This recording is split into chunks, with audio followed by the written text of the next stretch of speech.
नमस्कार, think tank देख रहे हैं आप। मैं हूं आपके साथ प्रेरणा शर्मा। दोस्तों, आज की इस वीडियो में बात करने वाले हैं हमारे देश के एक ऐसे खास वर्ग की जो सरकार के द्वारा किए गए एक्शन से इतने ज्यादा भड़क जाते हैं, पूरी की पूरी जमात इकट्ठा हो जाती है। क्या राजनेता, क्या नेता, दूर दूर से नेता आ जाते हैं झंडा झोली लेके और उनके साथ बैठ जाते हैं प्रदर्शन करने, केवल एक नैरेटिव खड़ा करने के लिए कि हमारे देश में एक ऐसी सरकार है जो केवल मुसलमानों का विध्वंस चाहती है, केवल हिंदू राष्ट्र बनाना चाहती है, केवल इस नैरेटिव को खड़ा करने के लिए।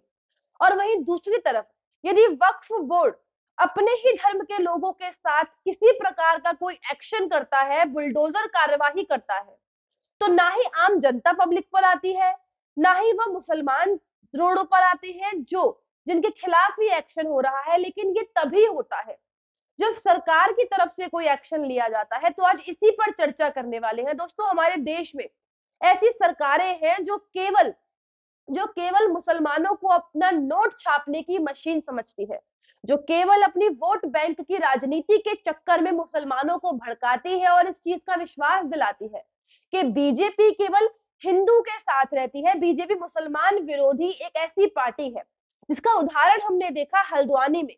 उत्तराखंड के हल्द्वानी में रेलवे ने अतिक्रमण हटाने के फैसले दे दिए हैं, जिसको लेकर लोग सड़कों पर उतर आए हैं। तमाम तरीके के नेता भी वहां पहुंच गए हैं।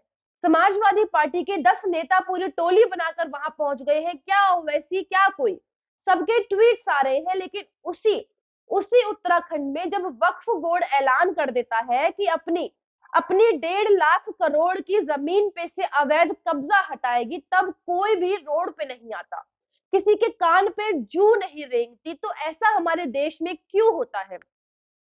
दोस्तों, आपको बता दूं, वक्फ बोर्ड के नए अध्यक्ष शाहदाब शम्स ने एक बड़ा बयान आया है। उन्होंने कहा है कि हमें कुछ भी करना पड़े, चाहे बुलडोजर किराए पे लाना पड़े, बुलडोजर खरीदना पड़े, लेकिन अब बुलडोजर कार्यवाही होगी। उन्होंने कहा है कि उत्तराखंड में हमारी 100 प्रॉपर्टी ऐसी है जिन पर अवैध कब्जा है। ये पूरी प्रॉपर्टी 1.5 लाख करोड़ की है जिसके ऊपर अवैध कब्जा है, जिसे हटाने के लिए कार्यवाही करने जा रही है वक्फ बोर्ड। आपको बता दें, 15 सितंबर को हुई मीटिंग में वक्फ बोर्ड के नए अध्यक्ष ने यह प्रस्ताव रखा और अब इस पर एक्शन होने वाला है। और सबसे पहले एक्शन होने वाला है उत्तराखंड के प्रेमनगर में 1500 मुसलमान ऐसे हैं जो अलीगढ़ से बहुत समय पहले रोजगार ढूंढने यहाँ आए थे, जो 15 बीघे जमीन पर कब्जा किए हुए हैं।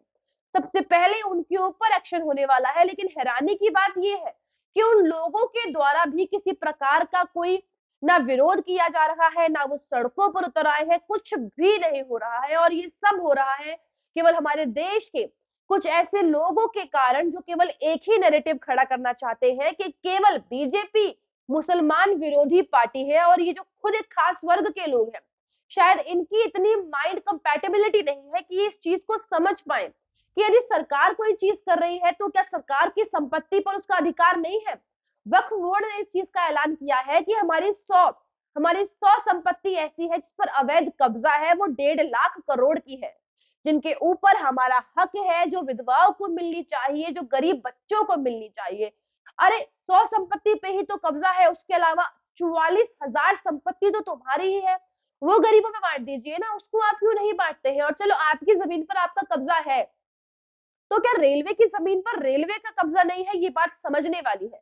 जब रेलवे ने इतने सालों से अपनी जमीन पर जो अतिक्रमण था उसे हटाने की मांग क्या कर दी, रोड पे बड़े बड़े जुलूस निकल आए, बड़ी बड़ी औरतों और बच्चों की टोलियां निकल आई और अल्लाह के सामने रो रहे हैं, गुड़गुड़ा रहे हैं, तमाम तरीके के वीडियो सामने आ रहे हैं।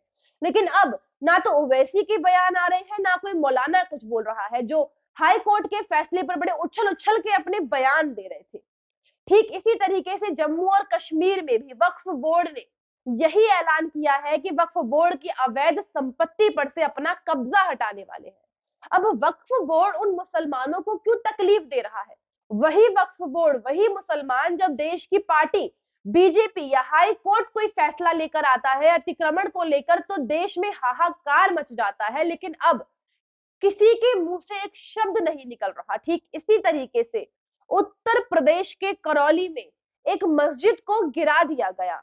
आपको बता दें, वहां की सुन्नी वक्फ बोर्ड ने उस मस्जिद को गिराने के फैसले दिए। उन्होंने कहा कि ये जमीन वक्फ बोर्ड की है और गैर कानूनी तरीके से इस मस्जिद को खड़ा किया गया है। मस्जिद गिर गई, लेकिन वहां पर ओवैसी नहीं पहुंचे मस्जिद को श्रद्धांजलि देने।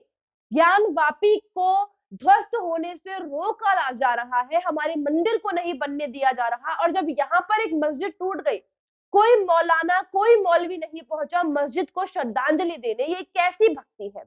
तो इससे साफ जाहिर होता है केवल एक नैरेटिव खड़ा करना है कि देश में एक ऐसी पार्टी घूम रही है जो केवल हिंदुओं का भला चाहती है और मुसलमानों का बुरा चाहती है।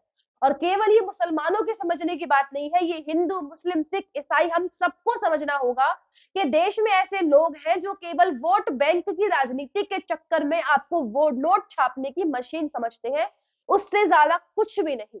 अब ऐसे ऐसे वक्फ बोर्ड पर आपकी क्या राय है, हमें कमेंट करके अवश्य ही बताइएगा। लेकिन आज की खबर में बस इतना ही, मिलते हैं आपसे अगली खबर में अगले मुद्दे के साथ। नमस्कार।